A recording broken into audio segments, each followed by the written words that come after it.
This week on Chow, we're in the Culver City Arts District visiting with Chef Whitney Flood at his new eatery, Muddy Leek.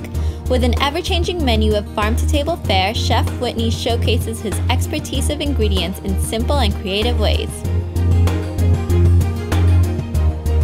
So Chef, thanks so much for chatting with us today. Yeah, my pleasure. Can you tell us what we're drinking here? This is a French 75. It's got a little cognac and some champagne, a little bit of orange zest on top.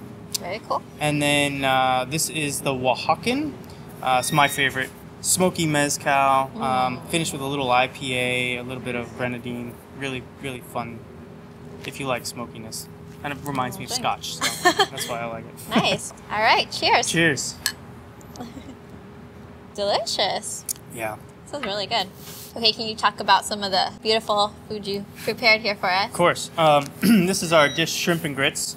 Not really grits, it's more polenta, but you know, to sell it, we threw the word on there. And we have it in quotes, so. But anyways, nice Mexican white shrimp, sustainable farm-raised shrimp. There's a little bit of kale on there, sauteed in garlic, a little paprika, and then underneath is the beautiful polenta. Wow. We actually cook the polenta in whey that we get from making our own house ricotta. So rather than throwing the whey away, we use the whey. I have to think about that a little. Yeah. And then this is quickly becoming one of our favorites on the menu. It's grass-fed short rib, Paso Prime beef, wrapped in potato gnocchi batter that's rolled out. The orange sauce around is a Nantes carrot, like butter emulsion, and there's a little pickled fennel on there, some wild fennel fronds. Very cool. From your own backyard, right? Yeah, pretty much. I go out hiking, and there it is, so might as well pick it. Very nice. Yeah. So you guys just opened, and this is your first restaurant. Yes. Can you tell us a little bit about the experience? It sounds like it might be pretty exciting. It's very exciting. Yeah. It's gonna be rewarding. You know, it's a lot of work, and I go from working at a catering company that I ran myself and did all the prep for myself, and basically would show up to a job and hire staff and come in, to having to manage staff all the time and teaching them how to make the food that I make and put the love into it that I have. Do you ever just like watch people trying your food and just kind of Constantly. enjoy that? Yeah, I stand behind the bar. I kind of black out and stand behind the bar and just watch while people eat. My staff usually looking at me going, what are you doing? Like, do you need something? Can I get you something? I'm just watching. Can you tell us a little bit about your style as a chef, as far as your cuisine and like the way you cook?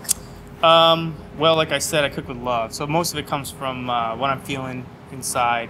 I get a lot of inspiration either going out to dinner, reading magazines, reading books, or just kind of getting into my own head a little bit and figuring it out. But I also love just going to the farmer's market, walking down the stalls, tasting things, finding things that I really enjoy. Maybe something will hit a food memory from years ago, and oh yeah, that dish that I did, and make that again. So that's kind of where my inspiration comes from. My style is basically fresh. This time of year, I try to keep everything as seasonal as possible too. So hence the heavier dishes right now. In the spring and summer, there's gonna be a lot more light dishes, a lot colder dishes, and really really subtle flavors. I kind of like to I don't like to throw a bunch of salt at something. I like to use vinegars and lemon and olive oil to season with, and not just salt on everything.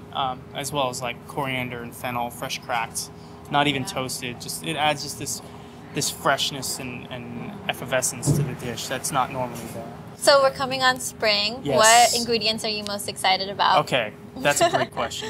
Morel mushrooms is probably one of my favorite mushroom. I say that about chanterelles too. The fall, I used to forage them when I worked in Big Sur. Wow. So the smell of a chanterelle is amazing, but when you've been cooking them for 4 or 5 months already, you kind of get like, all right, what's next? And morels have this completely different earthiness to them that I really love. Take us through some of the highlights of your menu.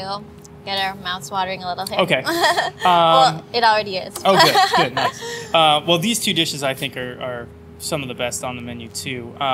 Also, we have a mushroom risotto that It's not verbatim how I learned how to make risotto, but I used to work up in Big Sur, a really nice restaurant, and the chef was fantastic and basically taught me how to make risotto.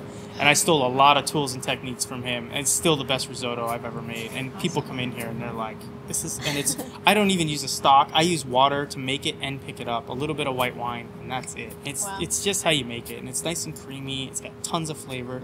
The mushrooms impart their flavor. I love how simple all your dishes sound, so rich and simple. There's very little ingredients that go into my dishes. I try to keep it that way.